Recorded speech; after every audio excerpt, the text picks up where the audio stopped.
ikaze n'ubundi abo dukomeje kubana mu bihe bitandukanye mu kiganiro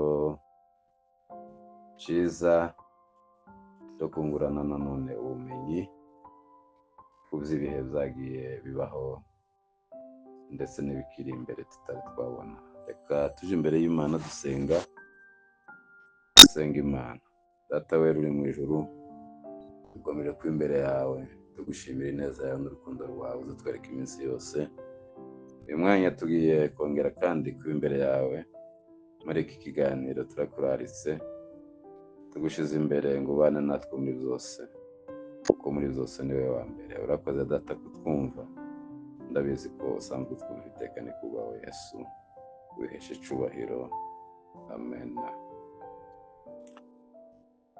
Ikaze ku gihe cya gatatu, nk'uko twabivuze muri ibihe byategetswe n'Imana.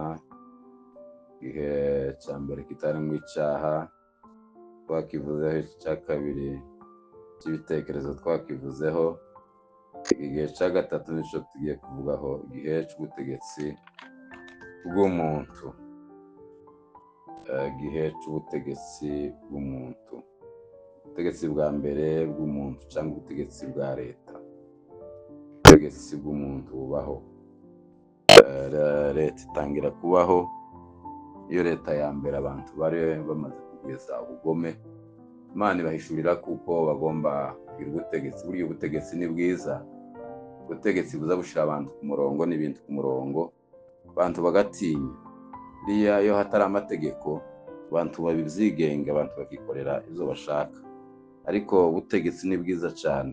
Iyo umuntu yakoze icyaha arahanwa, kandi umuntu agatinya ntabicigenge. Icyo gihe rero cya gatatu cyitwa igihe cya leta ya mbere, ubutegetsi bwa mbere. Icyo gihe rero cyagize imyaka irenga 400, ni ukuva ku mwuzure kugeza ku munara w'Ibabeli. Kuva ku mwuzure ukageza ku munara w'Ibabeli, ni ukuvuga uvuye ku umwuzure umaze gukama kugeza ku munara w'Ibabeli hatambutse imyaka igera kuri 400. Imyaka 400 kuva ku mwuzure kugeza ku munara w'Ibabeli. Muri icyo gihe Nowa yari afite imyaka 601, naho Shemu yari afite imyaka 98. Ibyakurikiyeho, inyamaswa n'icyo gihe zitangiye gutinya abantu, kuko batangiye kuzirya, bari batangiye kurya inyama. Ubundi bwa mbere bwose inyamaswa ntizahungaga abantu, ariko abantu batangiye kuzihiga barya inyama, zitangira guhunga abantu, zirabatinya zikaza zihunga. Umuntu ahabwa kurya inyama muri icyo gihe mu isezerano ry'Imana. Imana niyo yabahaga ati muzirye murya inyama, murye inyama. Isezerano ry'Imana ko Imana isezeranye ko nta mwuzure uzongera kubaho ukundi kugira ngo urimbure abantu. Imana nicyo gihe yabasezeranyije kuko shiraho isezerano kuko nta mwuzure uzongera kurimbuza abantu, ahubwo hazabaho igihano cy'umuriro. Nanone ibihano biratangira ku bakoze ibyaha, abantu bakaza bahanwa. Abantu muri icyo gihe cy'ubutegetsi nyine bwa leta bashyiraho ubutegetsi, umuntu yakora icyaha agahanwa, umuntu yakora ibyaha agahanwa. Byitwa ubutegetsi nyine bw'umuntu cyangwa ubutegetsi bwa leta. Guhana, igihano cy'urupfu gihabwa ubushobozi, umuntu akazahanwa. Itegeko ribaho ry'uko umuntu nakora icyaha, umuntu niyica umuntu nawe bamwica, bene ibyo ngibyo. Ubundi hatabayeho ibihano abantu ntibari gushoboka. Nowa atangira ubuzima busha mu buryo bwo gutanga ibitambo n'ubundi. Nowa atangira gushakisha Imana, ubuzima busha, atangira kuza atanga ibitambo mu zo yejejwe, agatanga amaturo ku Mana. Nowa ashima Imana, umwuzure ushize, Nowa ashima Imana kubwo uburinzi Imana yabarinze mu nkuge iminsi yose imvura yaguye, akomeza kubaho. Imana Nowa abona kuko agomba gushima Imana, atanga ituro, atanga igitambo c'ituro.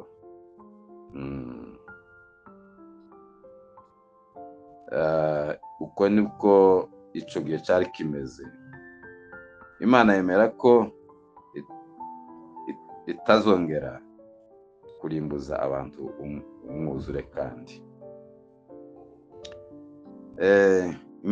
Imitekerereze y'abantu uko byari bimeze. Nimurodi aba umuhige muri ico gihe.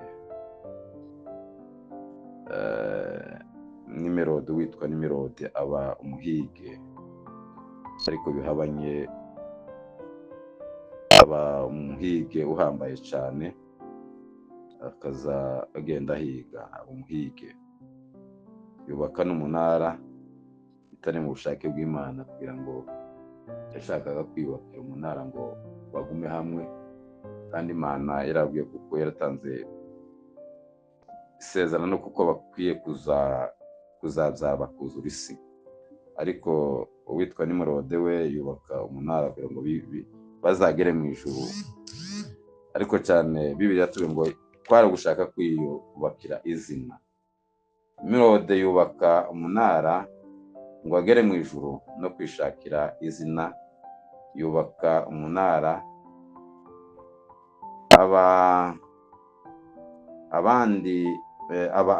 umunara uba indiri y'ibyaha. Uba indiri y'ibyaha no kwica itegeko ry'Imana. Umunara rero ntabwo byari byiza abantu kugira ngo barwanye ubushake bw'Imana, nyuma yabwo bakomeze babe hamwe. Iyo abantu bakomeza kuba hamwe, isi ntari kuzura abantu, ariko Imana yari yaremye abantu n'isi, baremera isi ngo bayituremo, yuzuremo. Ariko yari ifite ikigendere nuko tuzabigeraho ubwo Imana ihamagaraga nanone uruzaro rushaka kubaha Imana.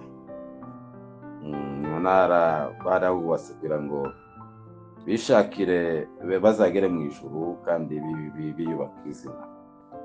Igihano cyabaye muri ico gihe, Imana itandukanya indimi z'abantu kubera ko batumviye Imana. Tumvikana kuraba kuba muri bo, baratatana bakwira mu isi yose kuko Imana yabishatse. Buriya nubwo cyari igihano bahawe kuri bo, ariko Imana yashakaga kuko bakwira isi. Iyo bataja gutatana, kandi gutatana kwabo baturutse mu kutumvikana, umunara Imana irawusenya.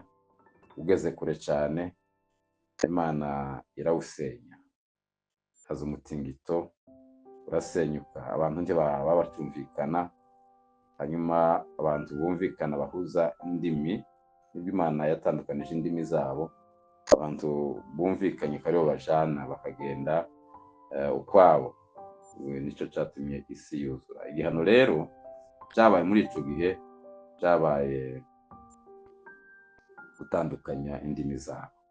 Abantu baratatana, bavuga indimi zitandukanye. N'icyo gihe c'umunara w'Ibabeli, igihe cyo gutandukana. Rero kugeza n'ubu isi ifite indimi nyinshi, usibye hari akantu kamwe gusa kasigaye abantu bahuriraho ku rurimi. Abantu rutatakanye n'ijambo rivuga ngo haleluya.